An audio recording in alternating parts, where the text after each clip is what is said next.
Assalamualaikum warahmatullahi wabarakatuh.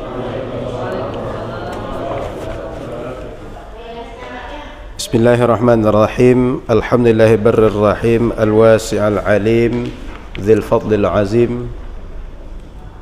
Asyhadu an la ilaha illallah wahdah, al-malikul haqqul mubin, wa asyhadu anna Muhammadar Rasulullah sallallahu alaihi wasallam shadiqul wa'dil amin.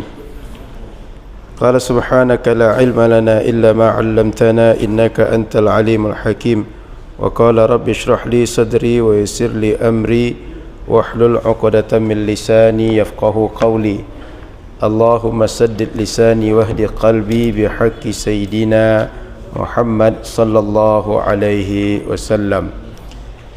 Alhamdulillah, Bapak Ibu jamaah yang dirahmati Allah, kembali kita berjumpa untuk melanjutkan kajian kita fikih mazhab Syafi'i yang membahas kitab Matan Al-Ghayah wa Taqrib. Mudah-mudahan ilmu yang kita pelajari meskipun sedikit demi sedikit ini menjadi amal. Ilmu yang membuat kita semakin hari semakin baik dalam mendekatkan diri kepada Allah Subhanahu wa taala.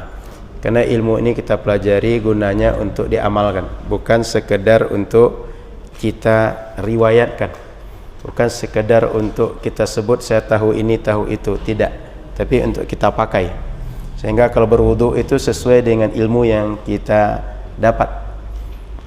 Harapannya ketika kita beribadah dengan ilmu yang kita buat, amal kita amal yang diterima Allah dan amal kita sesuai dengan syariat. Oleh karena itu kita berusaha untuk belajar terus, dan orang belajar tak akan pernah rugi. Kalaupun kita sudah pernah tahu, ketika kita belajar lagi itu mengingatkan yang sudah tahu, mungkin kita lupa. Kalau kita belum tahu, dengan belajar kita dapat ilmu yang baru. Maka oleh karena itu tak akan pernah rugi orang yang mau belajar. Baik, dalam pekan yang lalu kita sudah membahas tentang istinja, tapi sekilas. Maka malam ini kita akan membahas lebih lanjut, terutama ada adab istinja, adab buang air yang diatur syariat yang perlu kita benahi, yang perlu kita sesuaikan dengan syariat. Silakan buka buku Bapak Ibu di halaman 17 dengan buku yang ini, 17 buku yang ini. Yang produk satu lagi mungkin halaman 6, berapa? 7. Nah, saya baca secara cepat, nanti kita bahas lebih lanjut. Faslun wal istinja wajibun minal bauli wal ghaiti. Fasal yang menjelaskan tentang istinja. Istinja ini adalah hukumnya wajib ketika kita buang air besar dan buang air kecil. Bahasa sederhana, istinja ini membersihkan tempat buang air kita, membersihkan kubul dan dubur tempat buang air, bukan membersihkan najis yang keluar, tapi tempat bekas lewat najis yang keluar. Wal afdalu ayastanjiya bil ahjar. Lebih baik, yang paling terbaik cara beristinja itu adalah membersihkan dengan batu. Thumma yutbi'uha bil ma'. Kemudian setelah dibersihkan dengan batu, dibasuh lagi dengan air. Wa yajuzu ayyaqtasira 'alal ma'. Boleh hanya air saja, tidak perlu batu tambah air, cukup air saja. Aw ala thalathati ahjarin, atau menggunakan 3 buah batu, yabqa bihinnal mahal, dan dengan 3 batu tadi yanqa, kita membersihkan tempat keluar kotoran tadi. Fa idza arada al-istiqsa iqtisar ala ahadihima fal ma'u afdal. Kalau seandainya kita ingin menjadikan cara istinja itu satu dengan 2 alat tadi, ada batu ada air, lebih baik menggunakan air saja, tapi boleh dengan batu. Kemudian wa yajtanibu istiqbal al-qiblah, ketika buang air hindarilah menghadap kiblat, wastidbaraha dan membelakangi kiblat, fis sahra apabila buang air di tempat terbuka, wa ijtanibul baula wal gha'ita fil ma'ir rakidi dan tidak buang air besar dan kecil di air yang tergenang, wa tahta syajaratil muthmirah dan di bawah pohon yang sedang berbuah, wa fit tariq dan di jalan tempat orang biasa lewat, wa dhilli di tempat orang biasa berteduh, kemudian wathaqbi dan di lubang, mungkin lubang itu lubang semut atau lubang serangga atau yang lain, wala yatakallamu 'alal bauli wal gha'iti dan tidak sebaiknya berbicara ketika buang air besar dan buang air kecil, wala yastaqbilu asy-syamsa wal qamara wala yastadbiruhuma dan tidak menghadap bulan dan menghadap matahari ketika buang air serta tidak juga membelakanginya. Ini apabila di lapangan terbuka. Jadi bahasan kita istinja. Istinja. Oke, istinja. Istinja ini cara yang bisa kita lakukan, ada air tambah batu, ada batu saja, ada air saja. Ini cara yang terbaik. Kemudian ini, kemudian ini. Ini pertama, ini kedua, ini ketiga. Maksud dari istinja ini membersihkan tempat keluarnya kotoran. Jadi yang kita bersihkan adalah tempat keluar kotoran. Kenapa kita bersihkan? Karena tempat keluar kotoran pasti menyisakan najis. Sebab ibarat selang keluar di situ air, itu bekas air nempel di selang. Karena yang keluar itu najis, tempat keluar najis tadi itu otomatis ada sisa najis. Itu yang harus kita bersihkan. Kenapa harus kita bersihkan dari sisa-sisa najis itu? Karena kita akan sholat setelah itu. Ketika sholat, syarat sholat adalah bersih dari najis, tidak ada najis dan hadas. Ini keduanya tidak boleh ada ketika kita sholat. Itu sebabnya kita mesti istinja. Gunanya membersihkan agar tidak ada najis di badan kita, dimanapun bagian badan. Sebab apabila ada najis kita bawa, tak sah sholat kita. Maka Bapak Ibu, harusnya istinja itu disebabkan kita akan sholat. Sholat mesti bersih dari hadas dan najis. Dan najis ini kemungkinan ada di tempat keluar kotoran kubul dan dubur. Itu sebabnya kita mesti istinja. Kemudian Bapak Ibu yang dirahmati Allah Subhanahu wa taala, di buku ini beliau menyinggung tentang beberapa adab istinja. Maka saya ingin tambahkan, sebelum tambahkan adab itu, saya ingin tambahkan poin batu ini. Batu ini jangan dipakai tulang, ini tidak boleh tulang. Atau batu yang bernajis, ini tidak boleh juga. Maka bagaimana caranya? Kita perkirakan batu yang kita pakai itu batu yang tidak kena najis. Contoh dia di tebing atau di tempat tidak mungkin orang buang air di situ, atau binatang buang air di situ. Maka tulang najis itu tak boleh. Termasuk bagian-bagian tubuh yang terhormat nggak boleh. Tapi kalau misalnya diganti nanti dengan air, dengan kain, dengan daun, itu boleh. Maka kita kadang-kadang orang tua kita mungkin yang dulu-dulu ya pergi ke ladang, nggak dapat air, nggak dapat batu atau nggak pengalaman gunakan batu, itu boleh dengan daun atau dengan kain dan lain-lain. Baik, setelah itu kita masuk berapa adab istinja. Adab istinja secara umum di buku sebagian sudah disebutkan, sebagian belum. Kita lengkapi saja. Ketika kita masuk ke tempat buang air, ajaran syariat masuk pertama ada doanya. Yang kedua, masuk dengan menggunakan kaki kiri. Keluar nanti menggunakan kaki kanan dan juga berdoa. Jadi sebelum kita masuk, kita berdoa dulu. Allahumma inni a'udzubika minal khubuthi wal khaba'ith. Itu maknanya berlindung dari semua jenis setan yang ada di kamar mandi, baik setannya jantan, betina, apa saja jenisnya, kita berlindung dari semua itu. Kenapa kita berlindung? Karena setan itu tempat yang paling dia suka, tempat yang gelap, yang kotor, yang bau, tempat yang menjadi pembuangan-pembuangan. Karena kita akan datang ke sarang tempat dia banyak berada, kita berlindung dari setan itu. Itu sebabnya Nabi suruh doa itu. Yang kedua, kenapa kaki kiri? Kaki kiri sebabnya di tempat itu tempat yang jauh dari rahmat. Keluarnya kenapa kaki kanan? Keluar dari tempat yang jauh dari rahmat menuju tempat yang banyak rahmat. Itu sebabnya ketika masuk masjid kita dengan kaki kanan, keluar kaki kiri. Kenapa? Masuk masjid tempat yang banyak rahmat. Dalam masjid orang baca Quran, orang sholat, orang berzikir, kita minimal i'tikaf dapat pahala, maka dengan kaki kanan. Keluar lepas dari semua rahmat tadi, maka dengan kaki kiri. Itu sebabnya kenapa kaki kanan dan kaki kiri itu dalam masuk dan keluar tadi.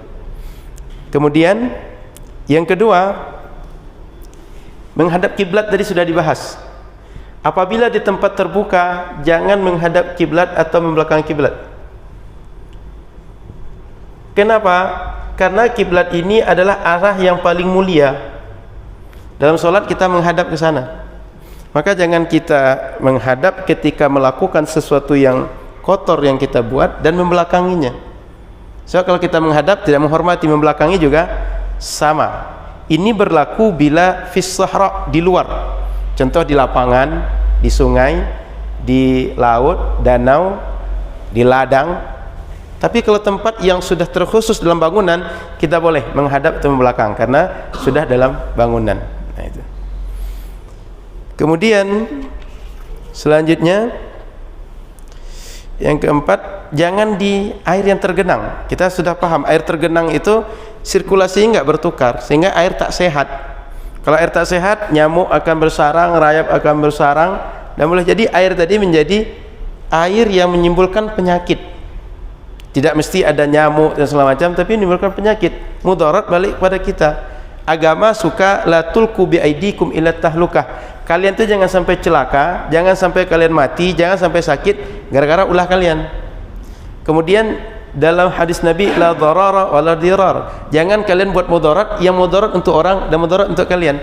Kita buang air tempat yang tergenang, nanti boleh jadi kita makai atau orang yang memakai, sehingga mudarat untuk orang gara-gara kita. Nah, itu diantara kenapa tak boleh buang air di tempat yang tergenang. Kemudian selanjutnya jangan tempat tergenang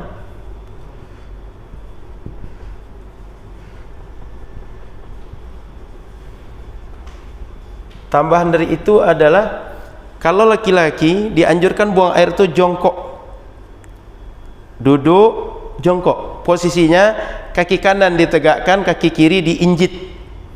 Injit paham ya? Diangkat tumitnya, kanan diluruskan, kiri diinjit. Tujuannya apa? Agar ketika keluar itu pertama dia lancar keluar sehingga tidak tersisa ampas yang nanti menyebabkan kita sakit. Yang kedua, ketika dia keluar ke depan itu tidak memercik ke badan sehingga najis nempel di badan dan pakaian kita. Maka Nabi itu mengajarkan tegakkan kaki kanan itu, kiri diinjit. Itu, mohon maaf, ini laki-laki. Perempuan tidak seperti ini. Perempuan dia bagaimana paling tertutup, sebab tabiat perempuan tertutup. Tapi laki-laki kaki ditegakkan yang kanan, kiri diinjit. Nah, itu. Kemudian jongkok ya. Bagaimana kalau orang kencing berdiri? Kencing berdiri itu makruh hukumnya. Dalam Sahih Bukhari ada beberapa hadis yang kita bahas tentang itu. Nabi memang pernah kencing berdiri karena ada hajat, ada keperluan. Maslahatnya kencing berdiri lebih baik dibanding kencing duduk saat itu. Nah, ketika kita tak ada keperluan untuk kencing berdiri, tak ada yang mendesak kita, sebaiknya jongkok. Karena ketika jongkok lancar, kemudian tidak menyebabkan najis tersisa di badan dan pakaian kita. Karena kita akan sholat setelah itu. Jangan membawa najis ketika kita sholat. Kemudian termasuk tadi jangan kencing juga. Ada tambahan tempat air tergenang. Ini tambahan tadi di bawah pohon. Bawah pohon itu kalau seandainya dia berbuah, jatuh pohon itu kan banyak pohon-pohon itu kalau buahnya matang dia jatuh. ketika dia matang, ranum, manis, enak dinikmati. Andaikan jambu, saat dia jatuh, itu ada orang bekas pipis di situ. Kita mau makan nggak kita bersihkan dulu, berarti kita minum bekas pipis yang nempel di jambu. Kan ada jenis makanannya begitu. Kalau mangga masih kita kupas, kalau durian masih kita kupas. Nggak tahu kalau orang sini makan durian dengan kulitnya. Yang jelas kalau seandainya makan dengan kulitnya ada najis, berarti tidak safe untuk kita. Kalaupun kita tidak tahu, tetapi kan kesehatan itu kan pengaruh terhadap kita. Makanan yang bersih dengan yang kotor pasti beda dampaknya. Maka jangan di bawah pohon yang berbuah. Kemudian tadi termasuk tempat orang berteduh. Tempat orang berteduh ini termasuk juga di pos ronda, fasilitas umum, fasum. Kemudian di tempat orang singgah, itu jangan. Kenapa? Kalau orang singgah kita pipis di situ, baunya nggak langsung hilang. Dia meskipun kering, hilang bekas pipisnya secara kasat mata, tetap di situ orang merasa tidak nyaman. Pohon, tempat berteduh, di fasum, ini jangan ini. Di jalan jangan. Di tempat orang berteduh, di fasum, di jalan, di lubang jangan. Di lubang ini bukan hanya binatang kita khawatirkan. Kalau sempat jin yang di situ, marah dia, disentilnya sedikit, jangan-jangan nanti bengkak, nggak lagi kecil-kecil. Jangan-jangan nanti kaki membesar, tak lagi bisa berjalan normal. Sebab dia kan tidak tahu kita, sentilan dia kan beda dengan kita. Kalau orang mau mukul kita, kita bisa tangkis, tapi yang tak nampak pukul kita mau diapakan? Nah, maka jangan kita mengganggu supaya kita tak diganggu. Kama tadi nutudan, kata agama, kalian seperti apa berbuat pada orangnya, seperti itu kalian akan diperlakukan orang. Kita kalau kencing mengganggu binatang, menyiram mengganggu binatang, kita kalau diganggu oleh binatang jangan salahkan binatang, yang salah kita. Maka termasuk ibu-ibu kalau sempat membuang ini bu, air yang panas di wastafel, sebaiknya jangan yang panas langsung dibuang. Khawatir nanti begitu dia turun ke selang atau turun ke bawah, di bawah nanti binatang-binatang yang kecil-kecil itu, apakah ikan segala macam, dia kepanasan dengan air kita. Jadi kalau kita campur dengan air dingin baru kita buang, kan tidak terlalu panas. Orang yang penyayang itu tidak akan pernah rugi. Ya rugi itu orang yang tak ada rasa kasih sayang dalam dirinya.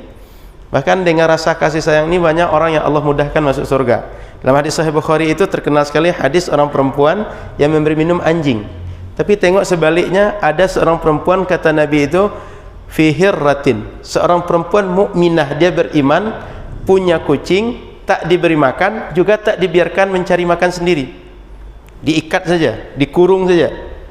Karena rasa kasih sayang tak ada, Allah jadikan dia finnar, masuk neraka. Tapi orang pekerjaannya tidak terhormat, sayang kepada anjing, Allah mudahkan masuk surga. Jadi sayang kepada makhluk Allah ini adalah sebab Allah rahmat kepada kita. Maka dalam ada hadis Nabi itu, kita kalau meriwayatkan hadis musalsal bil awaliyah, sering hadis itu adalah irhamu man fil ard yarhamkum man fis sama. Sayangilah makhluk Allah yang ada di bumi, maka makhluk Allah yang di langit, ada malaikat, ada roh para nabi dan yang lain-lain akan mendoakan, akan memintakan rahmat untuk kita. Kalau kita minta rahmat mungkin Allah peduli, mungkin tidak. Tapi kalau malaikat, kalau para nabi mendoakan, maka doa mereka tak sama dengan kita. Nah, itu yang penting juga kita ketahui, meskipun dia tak keharusan, tapi kita bisa merasakan kalau air panas itu langsung jatuh dari wastafel, di bawahnya ada ikan, di bawahnya ada binatang yang lain, terasa tersiksa sekali mereka. Kemudian Bapak Ibu yang dirahmati Allah Subhanahu wa taala, sebaiknya juga jangan menantang angin ketika kita buang air. Kenapa? Ya dampaknya kita. Nantang angin kan? Ya dampaknya kita pasti kencing itu akan balik ke kita gitu. Yang akibatnya kita bernajis, kita inginnya tidak bernajis. Kemudian Bapak Ibu yang dirahmati Allah Subhanahu wa taala, termasuk tadi disebutkan jangan berbicara. 5, jangan bicara ketika buang air. Kalau rasanya kurang puas bicara di rumah, sekali-sekali datang ke masjid pinjam mic. Kan bisa, sekali-sekali tolong pinjamkan Pak, daripada orang bicara di kamar mandi atau nyanyi di kamar mandi. Sayang, suara bagus tapi yang mendengarkan kita sendiri. syukur-syukur sendiri mendengarkan, kalau yang lain pula mendengarkan. Pas kita asik-asik nyanyi, dikawankan menyanyi nanti, lari pula setelah itu, takut setelah itu. Maka jangan berbicara saat buang air. Kemudian Bapak Ibu rahmati Allah Subhanahu wa taala, ketika bersih-bersih, mohon maaf, ketika membersihkan sisa buang air dan segala macam, dianjurkan tangan kiri, jangan tangan kanan. Kenapa? Karena tangan kanan ini kita gunakan untuk banyak hal yang kebaikan. Kita ngasih sedekah, kita menerima, kita bersalaman, kita makan, kita minum, tangan kanan. Maka kita hindarkan jangan tangan kiri. Apakah pakai tangan kiri? Nah, jadi pakai tangan kiri untuk buang air. Semoga ketika kita buang air, karena tangannya beda, jadi tidak sempat bekas-bekas kotoran tinja itu yang nempel di kumis kita. Kan ada cerita Ajo itu, dia buang air di sungai. Pas buang air, mungkin karena kejadian apa, nempel bekas itu di kumis. Pas di rumah dia tanya keluarga, siapa yang makan sate? Kok makan sate tidak bagi-bagi? Orang rumah heran, siapa yang makan sate? Nggak ada yang makan sate. Justru abang kok makan sate nggak bagi-bagi? Itu bekas sate, kata orang. Rupanya yang sisa adalah bekas tinja dia. Nah, maka Bapak Ibu rahmati Allah SWT, kalau tangan kiri kan tidak akan nempel di kumis kita, maka dianjurkan jangan pakai tangan kanan. Kemudian terakhir, sebaiknya tidak melihat kelamin kita masing-masing, meskipun punya sendiri, termasuk tidak melihat kotoran yang keluar, itu enggak dianjurkan begitu, kecuali kita punya penyakit tertentu. Ya, penyakit tertentu itu kadang-kadang urin kita diperiksa, kadang-kadang tinja kita diperiksa. Kalau tidak ada keperluan itu sebaiknya enggak dilihat, karena tidak ada maslahat untuk itu. Oke. Baik, ini tentang adab-adab istinja. Nah, saya lanjutkan dengan bab selanjutnya. Sebelumnya kalau ada pertanyaan silahkan.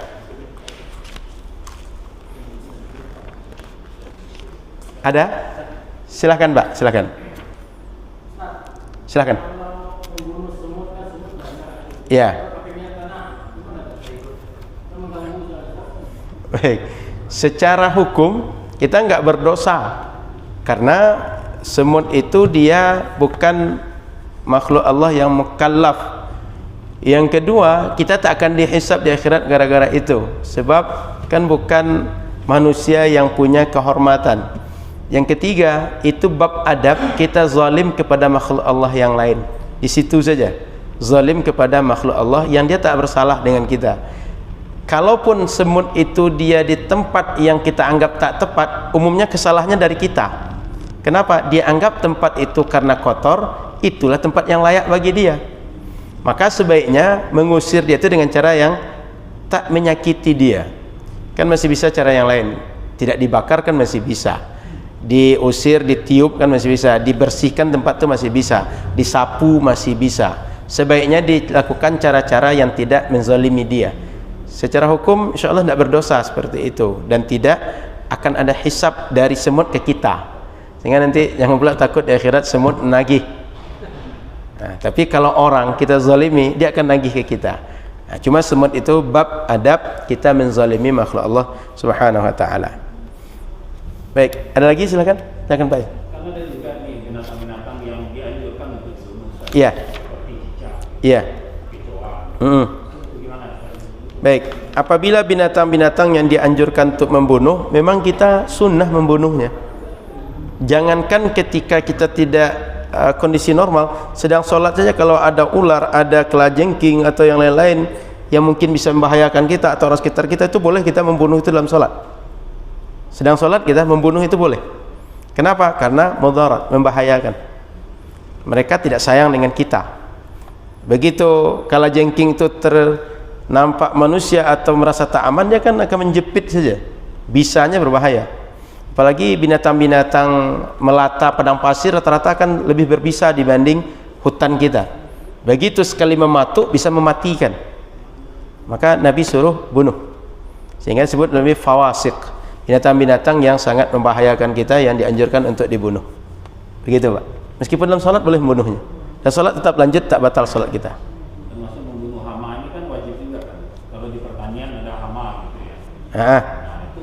Boleh. Yang membahayakan, yang tidak mendatangkan manfaat boleh. Yang merusak boleh untuk dibunuh. Termasuk hama boleh dibunuh. Oke. Ada lagi? Silakan. Assalamualaikum warahmatullahi wabarakatuh. Baik. Pertama, dalam keadaan terdesak dalam perjalanan, Ya. di sekeliling kita hanya ada semak-semak, Ya. kebun warga, dan penerangan juga kurang biasanya. Ya. Ada hajat untuk istinja begitu. Ya. Bagaimana ada kita nggak tahu ibadah kemana. Ya. Kemudian hal yang untuk membersihkan atau mensucikan kita dari istinja juga Ya. sangat minim di sana. Apa yang harus kita lakukan? Siap. Kemudian yang kedua, Ustaz, Silakan. ada istinja gitu. Iya. Ada yang membaca koran, main handphone dan sebagainya. Ini bagaimana dalam Islam? Baik. Dan yang ketiga, yang terakhir adalah tentang masalah adab juga. Bagaimana kalau di kamar mandi atau tempat istinja itu kita suka melamun, pikiran Iya. kemana-mana, bahkan pikirkan kerjaan. Iya. Ini ya termasuk juga mungkin memikirkan hal-hal agama, termasuk juga kalau yang hobi zikir berzikir dan sebagainya. Meskipun dalam hati. Iya. Dan lain sebagainya. Ini apakah diperbolehkan atau bagaimana adab sebenarnya Ustaz? Demikian. Assalamualaikum warahmatullahi wabarakatuh. Assalamualaikum warahmatullahi wabarakatuh. Yang pertama Lumar Rizal. Jadi ada rukun syarat. Yang kedua ada sunnah. Yang ketiga ada adab. Apabila disebut rukun syarat, ini menentukan sah dan tidak. Yang kedua apabila sunnah berarti kalau tak kita kerjakan tetap sah, namun tak dapat yang afdalnya. Kemudian adab ini penyempurna dari sunnah, lebih rendah kedudukannya. Maka ketika kita bahas tadi berapa adab tadi, kedudukan kita di sini. Sehingga malam hari kan kondisi kita sangat terbatas tadi. Kita buang air dengan kondisi apa saja yang tidak memenuhi adab tadi, itu boleh. Kita cuma meninggalkan yang ini.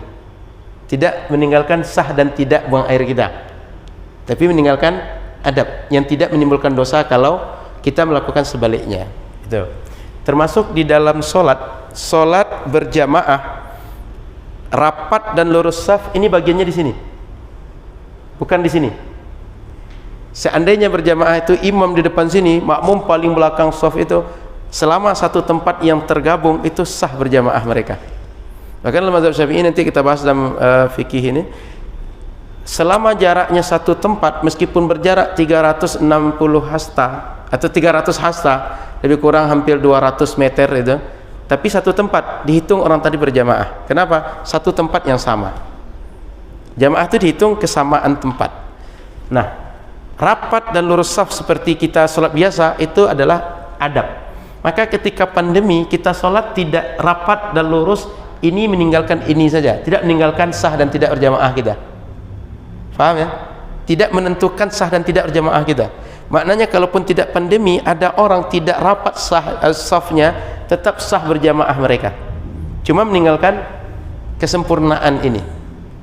Kan kadang ketika kita tidak pandemi itu boleh jadi orang bawa sejadah masing-masing, atau ada anak yang tadinya di samping kita kemudian main-main, atau ada tiang yang menjadi saf tidak rapat, cuma meninggalkan ini saja.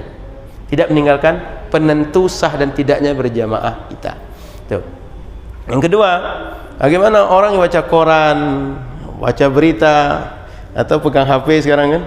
Saya buang air, pegang HP, chatting juga segala macam, itu makruh semuanya. Merokok, menyanyi, itu makruh semuanya. Itu dilakukan. Termasuk juga ketika melamun. Melamun itu adalah biasanya orang melamun itu terbawa oleh pikiran. Maka tidak dianjurkan kamar mandi itu merenung. Tadabbur kita di alam gitu. Termasuk ahli zikir, jika dia berzikir hanya di hati ya, itu ahli zikir bila berzikir di hati itu boleh, tapi dia lisankan yang tidak boleh. Dia sebut baca bismillah kah, baca doa kah, itu tidak boleh, tapi dalam hati boleh. Kita mau wudhu, baca bismillah sebelum wudhu, mau mandi wajib, baca bismillah sebelum mandi, boleh, tapi di hati, tidak dilisankan. Dilisankan yang tidak boleh. Jadi menyebut Allah, berzikir dalam kamar mandi selama dalam hati boleh, dilisankan yang tidak boleh. Termasuk kita dengar azan, ingin jawab di kamar mandi, dalam hati boleh, dilisankan jangan. Atau boleh jadi orang baca sholawat atau orang baca salam, kita ingin jawab kamar mandi selama dalam hati boleh, dilisankan jangan. Ditunda setelah keluar kamar mandi lebih baik. Contoh dengar azan dari setelah keluar kamar mandi kita jawab boleh. Terus salam setelah keluar mandi kita jawab boleh. Gitu. Cukup? Ada lagi? Silakan, Mbak. Itu kan beristinja itu ada air, batu, air pas batu. Iya. Di zaman sekarang orang menggunakan tisu. Iya. Baik. Batu itu dalam penafsiran ulama sekarang di antara penurunannya adalah bisa tisu, kain-kain atau apa namanya kayak sapu tangan, itu dianggap sama dengan batu, boleh. Nah, cuma kita supaya lebih yakin setelah batu itu dengan air atau dengan air sekaligus lebih baik. Tisu basah boleh. Boleh, tisu keringnya boleh, apalagi tisu basah. Nah, itu. Kemudian Ustaz, kita kan dilarang untuk berlama-lama di kamar mandi. Iya. Tapi kan di zaman sekarang ini orang membuat kamar mandi itu sebagus-bagus mungkin. Biaya kamar mandi itu orang bikin zaman sekarang itu luar biasa, Ustaz. Iya. Ada dibikin showernya yang lengkap, pakai bathtub, apa gimana, Ustaz? Jadi kalau bisa dana buat kamar mandi bagus itu sedekah lebih bagus kan. Cuma memang setiap orang semakin tinggi income, semakin tinggi juga gaya hidup istilahnya kan. Nah, sebenarnya hal seperti itu boleh saja, cuma lebih afdal, lebih bermanfaat jika digunakan untuk yang lain yang lebih manfaat. Artinya dalam syariat tidak dilarang membuat seperti itu. Jadi yang jadi poinnya adalah berlama-lama tadi. Bentuk kamar mandi tak ada masalah. Karena begini Pak, yang dihukumi oleh syariat itu bukan benda, tapi perbuatan seorang manusia. Maka sebenarnya kalau kita tahu hukum syariat, tidak ada satupun kata yang kita ucap, tidak ada satupun gerak yang kita buat, kecuali ada hukum syariat sebenarnya. Makanya dalam pengertian hukum syar'i itu adalah khitabullah al-muta'allaq bi af'ali al-mukallafin. Hukum Allah itu terhadap kita sebenarnya adalah semua penjelasan hukum terkait dengan perbuatan-perbuatan kita. Maka kita duduk di masjid, ini hukumnya bisa satu di antara 5. Bisa wajib duduk sekarang ini hukumnya, bisa sunnah, bisa mubah, bisa makruh, bisa haram. Wajib misalnya kita nggak tahu ilmu tentang ini dan ini akan kita perbuat, berarti wajib kita tahu. Sunnah kita sudah tahu, sekedar memperdalam saja lagi. Mubah kita belajar atau tidak, kita sudah bisa melaksanakan. Makruh di tempat ini kita mengganggu orang aja. Contoh orang pengajian kita ribut dengan kawan sehingga mengganggu majelis. Haram contoh majelisnya tujuan kita untuk mengganggu. Sehingga pernah ada pengajian Ustaz Somad di Medan, saya dapat informasi genset yang besar itu sengaja dijatuhkan. Genset yang besar itu kan berat itu. Berapa orang menjatuhkan baru bisa jatuh gitu. Tapi dijatuhkan supaya apa? Supaya heboh. Nah, maka ada orang yang duduk di majelis itu dia bisa berdosa di majelis itu. Kenapa? Niatnya mengganggu, niatnya menzalimi, niatnya membuat ricuh. Jadi semua perbuatan badan kita ini, semua perkataan kita itu bisa satu di antara 5 hukum tadi. Yang tadi sekedar contoh saja. Hanya saja kita tak mungkin memahami itu dengan dalil, dengan kemampuan kita. Nah, maka oleh karena itu kita perlu belajar kepada yang paham. Nah, gitu Pak. Cukup? Oke. Kita lanjut wa nawaqidul wudu.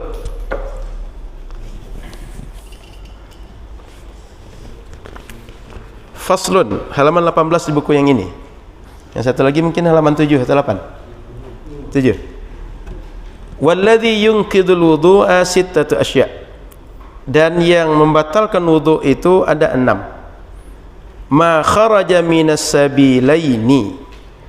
Apa saja yang keluar dari 2 jalur pembuangan kubul dan dubur menjadi pembatal wudu.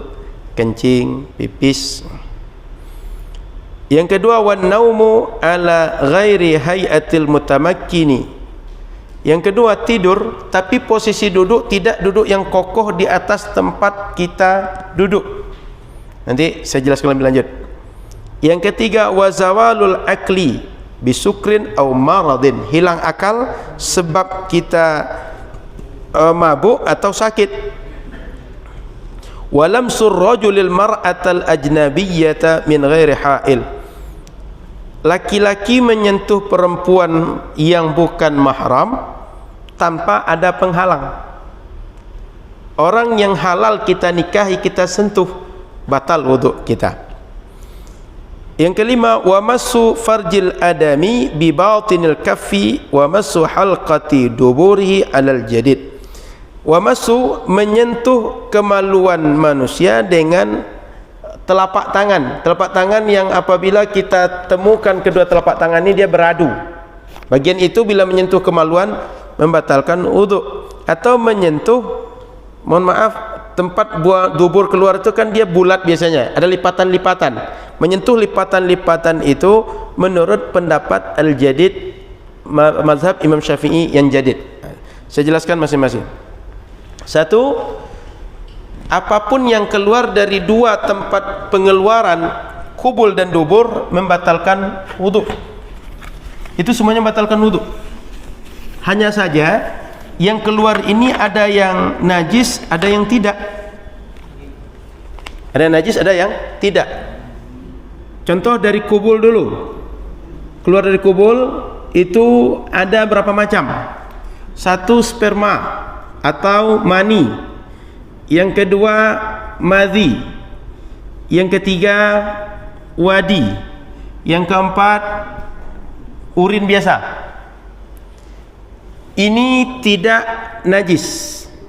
Tiga ini najis. Kalau kena badan dan pakaian, ini mesti dibersihkan. Tapi keluarnya yang empat ini menyebabkan kita berhadas, batal wudu kita. Paham ya? Oke. Kemudian dubur yang keluar itu kan kemungkinan dua. Yang keluar satu tinja, yang kedua kentut. Kentut ini enggak najis, kecuali kentut yang ada bawaan. Kalau sekedar keluar saja enggak najis, maka orang kalau kentut dia enggak perlu melakukan, mohon maaf, beristinja di belakang, enggak perlu. Tapi tinja ini baru, karena memang basah keluarnya. Jadi kentut ini enggak najis, cuma keluar satu di antara dua ini menjadi sebab berhadas. Tinja atau kentut. Baik ini yang keluar-keluar ini biasa atau tak biasa. Kamu dah tahu keluar nanti ada cacing, keluar ada paku, keluar nanti apa biji-biji besi atau apa yang makan itu keluar lagi gitu, atau biji jeruk. Cuma hebatnya orang kita makan gula pasir, ubi kayu yang keluar tidak kayu dan tidak pasir, entah diapakan dalam perut. Makan paku, pagi-pagi makan lontong paku kan, keluarnya tetap aman-aman saja. Maka orang Sumatera ini luar biasa, makannya paku, pasir, hebat-hebat makan kita. Belum lagi makan jaring, luar biasa makan kita. Dalam pandemi masih banyak juga makan kita yang hebat-hebat. Maka hati-hati dengan orang Sumatera sakti-sakti, makannya tak biasa. Baik, jadi tinja, kentut, semua ini kalau keluar membatalkan. Jadi apapun yang keluar dari kubul dan dubur, biasa keluar atau tak biasa, artinya sesuatu yang tak lazim keluar, itu membatalkan, menyebabkan kita berhadas dan batal wudu kita. Itu satu. Yang kedua, wan naumu ala ghairi hayatil mutamakkin. Maksudnya ketika kita tidur duduk, kita tidur, tapi tidur itu, mohon maaf, tempat duduk kita, pantat kita itu tak tetap kokoh di tempat kita duduk. Itu sebabnya orang kalau khutbah Jumat kan banyak tuh, begitu salam khatib itu mulai juga orang tidur kan. Iyo ustaz ya, mantap tadi. Makin lama kan iyo sebenarnya itu kan. Meskipun dia tidur seperti itu tapi tetap duduk, tidak merubah posisi tempat dia duduk, itu enggak batal wudu dia. Tapi kalau sempat terangkat, apalagi tidur sengaja dengan posisi biasa, itu batal. Kenapa? Kata Nabi, al-ainu wika'us sah. Mata ini adalah kunci dari belakang. Apabila sudah tertutup, tidak terkontrol di belakang. Tapi bila ini terbuka, di belakang terkontrol, tahu keluar atau tidak gitu. Kemudian mata apabila dia terbuka atau tertutup masih ada penolong yang lain, posisi kalau posisi terkunci itu nggak akan keluar sembarangan. Tapi kalau posisinya terbuka, kuda-kuda nggak pas, itu bisa keluar sembarangan. Nah, makanya orang tidur kalau dia kokoh nggak berubah, mohon maaf, tempat kedudukannya dari tempat dia duduk, itu nggak batal wudu dia. Nah, itu sebabnya orang khutbah Jumat banyak orang yang tidur jamaah itu selama tak mengangkat kaki, duduknya tetap bersila seperti kita duduk bersila kokoh sekarang, tidak berubah meskipun badan sudah goyang kiri kanan segala macam gitu. Itu enggak membatalkan. Dalilnya adalah para sahabat Nabi Dulu mereka sering menunggu Isya itu belakangan bersama Nabi berjamaah, dan sambil nunggu itu sampai mereka tertidur-tidur. Begitu akan diajak sholat berjamaah, mereka langsung sholat, nggak lagi ngambil wudhu. Kenapa? Karena mereka tidurnya seperti yang kita jelaskan tadi. Paham ya? Nah, itu kuncinya ada sehingga tidak batal. Oke. Yang ketiga, hilang akal. Karena orang kalau berakal dia terkendali perbuatan-perbuatan dia. Kalau tak berakal tak terkendali. Dia tak tahu lagi mana yang membatalkan, mana tidak. Dia tak lagi sadar dengan perbuatan-perbuatan dia. Maka orang yang begitu hilang akal, langsung dia tidak lagi mukallaf dan ibadah-ibadahnya tidak lagi dianggap. Oleh karena itu, akalnya mesti kita jaga. Dengan berakal ibadah kita dianggap oleh syariat, dengan berakal kita dibebani ibadah oleh syariat. Kalau tak berakal tak dibebani, maka rugilah orang-orang tak berakal dan orang-orang yang merusak akalnya. Itu sebabnya Bapak Ibu, dalam syariat kita tak diperbolehkan minum khamar atau yang sejenisnya. Kenapa? Merusak akal. Orang kalau akal sudah rusak, perbuatannya tak terkendali. Kan pelaku narkoba begitu. Pelaku narkoba atau orang-orang mabuk dengan sebab yang lain, itu perbuatannya tak terkendali. Kalau orang tak terkendali itu kan macam-macam obrolan dia. Ditanya, Pak, itu rumah siapa Pak? Katanya. Dia tetangga dia kan, entahlah awak baru leziko katanya. Sebab dia sedang mabuk, tidak lagi sadar dengan apa yang dia ucapkan. Padahal dia tahu ini rumah tetangga dia. Cuma karena dia tak sadar, dia tak terkontrol apa yang diucapkan. Dan boleh jadi orang yang sedang sedang mabuk itu dia akan bicara rahasia dia, atau berbicara sesuatu yang tak layak ketika dia sedang mabuk, dan itu tidak terhormat dalam syariat, juga dalam uruf manusia atau dalam dunia pergaulan manusia. Oke. Orang tidur kan akal nggak hilang, Pak. Orang tidur akalnya invisible, kata orang ini, kata orang online. Akalnya aktif tapi sedang tidak sedang tidak aktif gitu. Dia berakal tapi tidak aktif. Beda dengan orang hilang akal. Memang akal itu meskipun dia sadar tapi nggak berfungsi. Itu Pak. Nah, orang tidur tuh kalaulah dia disadarkan, dia akan sadar dengan perbuatan dia. Cuma tidak aktif saja. Nah, gitu Pak. Ah, sedang tidak on Pak. Ah, sedang mode terbang. Atau model sleep dalam laptop itu. Oke. Baik. Kemudian walam surrajulil mar'ah. Ini masih dalam surat An-Nisa dan surat Al-Maidah 6. Di antara yang membatalkan wudu itu adalah aula mastumun nisa, bahasa Al-Qur'an. Aula mastumun nisa. Bahasanya aula mastumun nisa. Di sini la mastumun nisa ini ada yang mengartikan dua. Satu, bersentuhan biasa. Ada yang mengartikan mulamasah, terjadi aktif keduanya, sehingga mengartikan ini hubungan badan laki-laki dan perempuan. Maka menurut sebagian mazhab ulama, bila orang bersentuhan tidak ada syahwat, tidak berhubungan badan, dia nggak batal. Tapi kata sebagian, selama bersentuhan nggak ada penghalang langsung, nggak ada kaos, nggak ada kain, nggak ada apapun penghalang, langsung bersentuhan dengan perempuan yang halal kita menikah dengan dia, batal. Ini pendapat mazhab Syafi'i yang ketat, dan ini yang kita amalkan di Indonesia. Bersentuhan dengan siapa? Bersentuhan ini dengan perempuan yang halal kita nikahi. Oke. Beda sedikit atau ini belum bunyi? Nah, yang jelas, saya sebelum masuk ke perbedaan ulama, saya ingin sampaikan bahwa terjadinya dua pendapat ini bukan karena yang satu ngambil ayat Al-Quran, yang satu meninggalkan ayat Al-Quran, tapi sama ayat Al-Quran yang jadi dalil, cuma pemahaman dari kedua pendapat ini berbeda.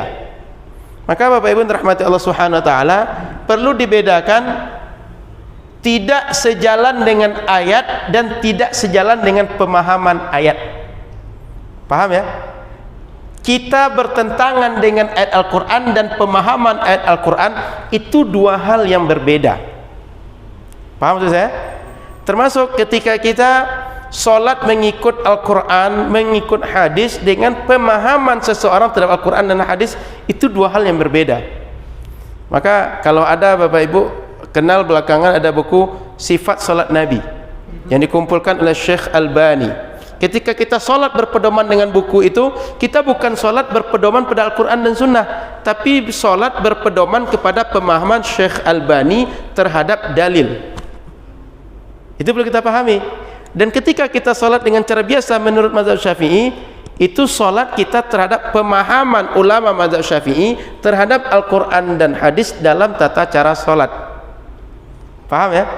Ketika kita mengikut Imam Ibn Taymiyah dalam cara solat, kita mengikut pemahaman beliau terhadap dalil bagaimana cara solat, bukan mengikut Al-Quran dan hadis dalam solat. Paham? Nah, itu perlu kita pahami. Maka di sini juga begitu. Ulama dalam menafsirkan ini mereka beda. Ada mengatakan bersentuhan, sehingga setiap bersentuhan terhadap orang yang boleh kita menikah batal wudhu langsung, sengaja atau tidak, kemudian aktif atau tidak, artinya satu pihak atau dua pihak saling bersentuhan dia batal wudhu. Kenapa bersentuhan ini batal wudhu? Kita bisa rasanya, apalagi anak-anak muda ketemu anak muda saling bersentuhan, punya pengaruh atau tidak? Itu pasti punya pengaruh, apalagi kulit itu sangat sensitif bagi perempuan. Mohon maaf, perempuan itu kan sangat sensitif kalau kulitnya dielus. Maka ini diantara sebab kenapa bersentuhan itu membatalkan wudhu. Sebab orang kalau sudah bersentuhan bisa hilang khusyuk dia, sehingga ketika sholat nggak lagi khusyuk. Jangankan bersentuhan, melihat orang yang menarik saja ketika kita akan sholat, ini bisa terbawa pikiran kemana-mana ini. Betul? Maka syariat bersentuhan tidak batal, sementara melihat bersentuhan tak batal. Ini mengganggu kekhusyuan. Jangankan itu, melihat saja mengganggu kekhusyuan, tapi sampai sini nggak batal. Itu tidak sejalan, tidak sinkron. Nah, kira-kira begitu. Makanya mazhab Syafi'i mengatakan bersentuhan saja batal wudhu. Tidak mesti orang berhubungan badan atau ada syahwat ketika menyentuh baru batal wudhu. Nah, kita lanjut salat Isya, lalu nanti kita bahas bagaimana sentuhan dengan apa. Kita azan dulu, lalu kita bahas nanti bagaimana sentuhan dengan istri, batal wudhu atau tidak. Silakan azan dulu muazzin. Baik. Masih ayat aula mastumun nisa dalam surat An-Nisa ayat berapa? Surat An-Nisa ayat 42. Nanti boleh tengok surat An-Nisa ayat 42. Ini redaksinya aula mastumun nisa, engkau menyentuh perempuan. Siapa perempuan yang dimaksudkan itu? Semua perempuan yang boleh kita menikah dengannya. Ini nisa di sini maksudnya adalah perempuan-perempuan kita boleh menikah dengannya.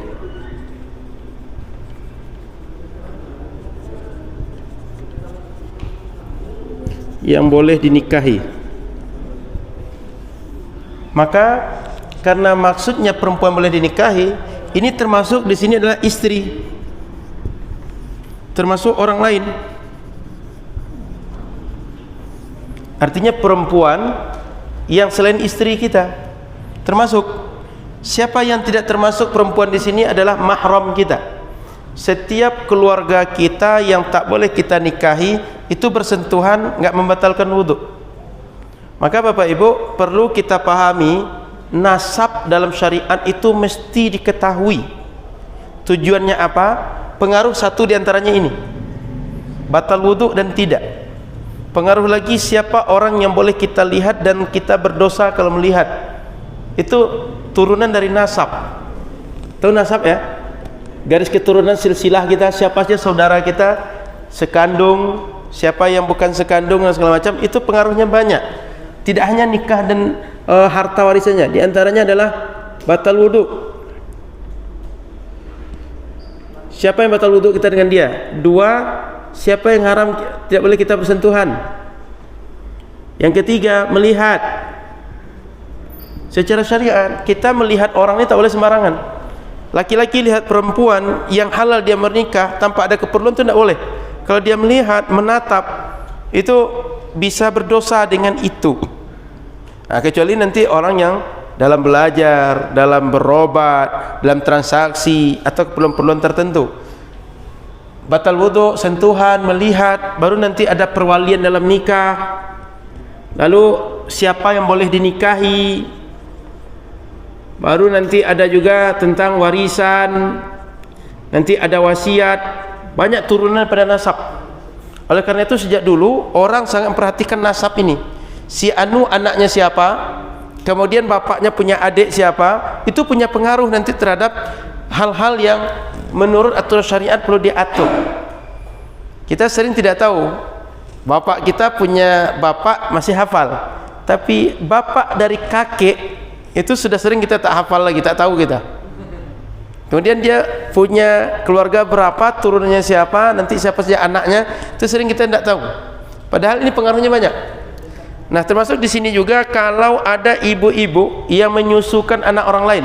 Boleh jadi kita nanti karena di rumah sedang menyusui, ada tetangga dia anaknya sedang menyusui juga, tapi dia bekerja atau sedang pergi ke tempat yang jauh, anak ditinggal dengan keluarga yang tak bisa menyusui, disusukan oleh tetangga, silakan, tapi perlu diingat berapa kali dan usia berapa, supaya tahu bahwa dia anak sepersusuan atau tidak.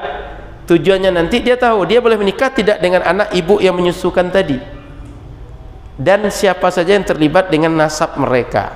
Nah, itu Bapak Ibu. Di antaranya ini, perempuan yang boleh dinikahi, istri kita boleh dinikahi, kan betul? Maka jadi istri kita kan? Orang lain, ya betul kan? Orang lain yang bukan istri kita, yang bukan keluarga kita, bisa juga kita nikahi. Maka dia membatalkan wudu. Kenapa bisa istri juga membatalkan wudu? Dalilnya hadis Rasul juga, bahwa Rasul sallallahu alaihi wasallam ketika beliau wudu enggak pernah menyentuh istrinya. Kemudian dalam Al-Qur'an menyentuh bisa membatalkan wudu. Maka kalau ada hadis nanti bahwa Rasul salat malam, kemudian Sayyidah Aisyah depan beliau, Rasul menggeser Sayyidah Aisyah, dijawab bahwa menggeser itu yang namanya orang tidur kan berpakaian. Enggak selamanya atau tidak biasa orang tidur itu telanjang itu enggak biasa. Apalagi seorang istri Nabi kalau tidur pasti tertutup, maka ketika digeser ditutup, badannya tertutup, digeser sehingga tidak bertemu kulit dengan kulit. Yang menjadi pembatal adalah kulit bertemu dengan kulit. Nah, itu. Maka istri kita bersentuhan dengan kita dalam mazhab Syafi'i membatalkan wudu. Orang lain, perempuan lain yang halal nikah dengan dia membatalkan wudu. Yang tidak membatalkan siapa? Satu, yang tidak membatalkan anak kecil yang belum mungkin orang bersyahwat terhadap dia. Anak kecil tidak membatalkan. Yang kedua, keluarga kita yang mahram, perempuan-perempuan yang mahram. Kalau perempuan berarti saudara laki-laki dia, bapak dia, paman dia, kakek dia, anak dia, kemenakan dia. Kemudian apalagi yang tak membatalkan, bila menyentuhnya itu yang disentuh rambut dan kuku. Kenapa rambut dan kuku disentuh tidak membatalkan? Karena orang biasanya jarang, mohon maaf, terpancing emosionalnya atau syahwatnya kalau kuku bersentuhan dengan kuku. Yang sensi itu kulit dengan kulit. Rambut juga begitu, enggak. Tapi kalau melihat boleh jadi rambutnya menyebabkan orang syahwat, tapi bersentuhan tidak. Bagus rambutnya, cantik. Kalau jatuh semut mungkin tergelincir di situ gitu. Samponya apa gitu. Mungkin pikir gitu kan, tapi orang ketika bersentuhan enggak akan menimbulkan syahwat. Maka dalam masalah bersentuhan kulit ini mazhab ulama ada dua. Bersentuhan total atau tanpa ada embel-embel. Yang kedua karena berhubungan badan. Yang ketiga tidak hubungan badan tapi ada syahwat. Dia tak hubungan badan tapi bersentuhan ada syahwat. Nah, kenapa para ulama mengatakan bahwa bersentuhan ini tak bisa membatalkan wudu? Karena menghilangkan kekhusyuan orang, kekonsentrasian orang. Nanti yang muda-muda belum menikah mungkin belum paham. Kalau sudah menikah nanti bersentuhan dengan istri ini bisa lagi panjang cerita. Apalagi kondisinya memungkinkan baru menikah di kamar berdua pula, panjang cerita enggak jadi sholat nanti. Oleh karena itu dalam mazhab Syafi'i meskipun istri itu membatalkan wudu. Dan itu yang terjadi di kita sebagai mazhab para ulama kita mengajarkan. Oke, kemudian timbul pertanyaan, bagaimana Ustaz kalau umroh? Dalam umroh kan ini ada pendapat yang lain. Batal wudu kalau hubungan badan atau dengan syahwat. Orang kalau umroh tawaf nggak mungkin dia dengan syahwat. Bersentuh nggak mungkin dengan syahwat. Maka di sini nampak rahmatnya mazhab-mazhab fikih yang ada. Adanya mazhab yang lain itu memudahkan kita dalam beramal, bahwa ketika kita beramal tetap berpedoman kepada pendapat ulama. Ulama mana yang memberikan kemudahan saat itu? Ustaz, berarti kita mengambil mana yang boleh? Ya, karena itu yang mudah ketika itu. Itu yang membantu kita dalam ibadah. Yang tak boleh itu adalah mengambil sesuka hati kita, yang mana enak menurut kita. Sementara agama ini bukan apa yang harus yang enak menurut kita, tapi adalah ketentuan syariat. Di antara ketentuan syariat ada tafsirannya ini. Dan saat ini diperlukan penafsiran yang memudahkan seperti itu. Dan tawaf itu nggak mungkin kita ngatur laki-laki sama laki-laki aja, perempuan sama perempuan nggak mungkin ngatur. Sebab seluruh dunia seperti itu. Sejak dulu nggak ada yang bisa ngatur sampai sekarang. Mau diatur jam berapa? Ya kan? Jam berapa jatah laki-laki, jam berapa jatah perempuan. Lalu nanti datang lagi perempuan yang lain atau warga negara lain, jam berapa mau diatur. Nggak bisa, Saudi nggak bisa ngatur sampai sekarang. Sejak dahulu nggak ada aturan. Ada laki-laki, ada perempuan saja, atau batas laki perempuan nggak bisa ngatur sejak dulu. Maka kita ini ke lapangan. Sehingga mazhab fikih itu bukan membuat kita susah, justru memudahkan. Oleh karena itu Bapak Ibu rahmati Allah Subhanahu wa taala, orang kalau membantah mazhab fikih, menyuruh kita membuang mazhab fikih, sebenarnya itu orang sombong, bukan orang berilmu. Kenapa? Enggak paham Al-Quran dan Sunnah, lalu menghilangkan berpedoman kepada orang yang paham. Orang nggak ngerti minum obat, tiba-tiba obat diminum saja. Itu berani atau tidak kita?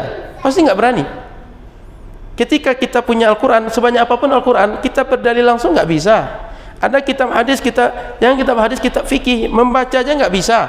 Lalu berdalil pula langsung Al-Quran dan Sunnah, itu nggak masuk akal. Sehingga kalau ada orang bilang jangan ikut para ulama, jangan ikut mazhab ini segala macam, itu orang bodoh, bukan orang berilmu. Itu orang sombong, orang dalam hatinya ada penyakit. Orang yang tak paham bagaimana syariat ini dikonsep oleh Allah dan Rasul serta para ulama yang melanjutkan tugas Nabi dan Rasul. Maka Bapak Ibu jangan tertipu, harus mengikut Al-Quran dan Sunnah. Harus mengikut Al-Quran dan Sunnah itu bagi orang yang paham, mujtahid, bukan orang kayak kita. Orang kayak kita, jujur saja kita itu nggak paham, jujur saja kita nggak bisa. Harus ulama yang memahamkan kita, harus belajar kepada yang paham, baru kita bisa berbuat. Contoh ini adalah Al-Quran, kita mengamalkan satu di antara duanya gimana? Nggak akan mungkin kecuali ulama memahamkan kita. Kenapa muncul ini? Karena dalilnya ada dari bahasa dan dari perbuatan Nabi. Sehingga kalau ada hari ini orang bilang kita ikut Quran dan hadis, mereka usah ikut mazhab-mazhab yang lain, itu orang bodoh, bukan ahlu sunnah, itu ahlul bid'ah yang seperti itu. Kalau ada bilang taklid itu adalah tercela, taklid itu nggak boleh, itu orang bodoh. Kenapa? Taklid itu artinya kita mengikut orang yang paham. Kita nggak paham, logikanya ngikut yang paham. Nggak paham dipaksakan, itu adalah malpraktek. Paham? Nggak paham kita paksakan, pasti masalah. Nggak paham kita paksakan, nggak akan diterima Allah. Maka Bapak Ibu rahmati Allah SWT, jangan sombong dalam belajar, jangan keras hati, jangan memposisikan diri sama dengan para mujtahid. Ustaz, kan kata para mujtahid, kalau ada hadis sahih, ada pemahaman yang sahih, buang pendapatku, amalkan hadis. Itu adalah orang yang pakar hadis untuk bicara kepada pakar hadis, bukan bicara kepada ahlul hadas. Kita ini banyak hadas, bukan banyak hadis. Jadi kalau kita mengukur diri kita sama dengan orang lumpuh tak bisa apa-apa, lalu mengukur diri dengan orang juara sprinter tingkat dunia, juara sprint tingkat dunia, terbayang? Juara tingkat dunia itu kayak Zohri dulu itu, Zohri yang orang apa NTB itu, yang Lombok itu kan juara gitu. Yang satu orang lumpuh, ngukur diri dengan dia. Begitu ngukur kita ketika kata para ulama nggak usah ngambil mazhabku, ambil hadis sahih. Itu apabila para ulama berbicara dengan ulama, bukan orang awam sombong memposisikan diri sebagai ulama. Jadi bahaya seruan seperti itu. Jangan ikut mazhab, harus Quran dan hadis, itu bahaya. Itu bukan ajaran Islam, itu ajaran orang-orang yang tak suka dengan Islam, dan itu ajaran orang-orang yang mempelitir pemahaman Al-Quran dan hadis. Itu ajaran orang yang memperalat ayat Al-Quran dan hadis untuk nafsu mereka. Supaya apa? Orang yang mengikut ulama yang lain mengikut mereka, bukan menjalankan agama yang sahih, yang benar. Paham Bapak Ibu? Maka pekan sebelumnya sudah kita bahas juga tentang membasuh kepala. Itu perbedaan ulama bukan karena satu Al-Quran, satu dalil, satu tak dalil, tapi dalil yang sama dipahami cara yang berbeda. Kenapa? Karena ada indikasi pemahaman dalil dan metodologinya ada. Nah, jadi mudah-mudahan ini menambah ilmu bagi kita. InsyaAllah kita semua tambah baik dalam beribadah, insyaAllah. Mohon maaf salah dan kurang. InsyaAllah kita lanjut dalam pekan akan datang. Tentang apa lagi pekan akan datang? Halaman tentang mandi wajib. Mandi wajib harus kita tahu sehingga taharah kita benar. InsyaAllah kita lanjut pekan akan datang setiap Rabu malam pada maghrib sampai Isya kita ngaji fikih mazhab Syafi'i di sini, mengaji fikih menurut pemahaman orang yang paham agama, bukan mengaji tanpa paham dan mengaji langsung kepada Al-Quran dan hadis karena kita bukan ahlinya. Demikian, subhanakallahumma bihamdika asyhadu an la ilaha illa anta astaghfiruka wa atubu ilaika. Assalamualaikum warahmatullahi wabarakatuh.